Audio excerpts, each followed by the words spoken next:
কটা কম বেশি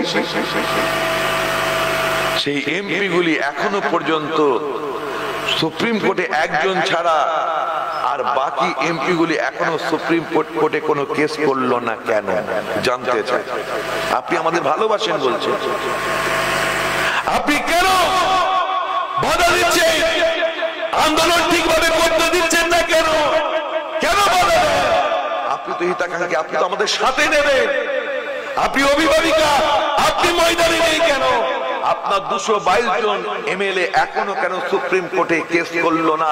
3 জন গরহাজির থাকলো, 3 জন এমপি শতাব্দী, তারপরে আরেকজনকে দেব, আরেকজন বীরভূমে।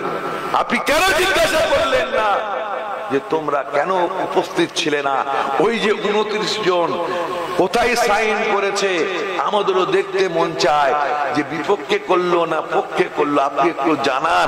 আপনি তো বলছেন আমাদের হিতাকাঙ্ক্ষী, আপনি তো বলছেন আমরা এখানে আইন লাগু হতে দেব না, তার জন্য তো বিল পাস করতে হবে রাজ্যসভায়।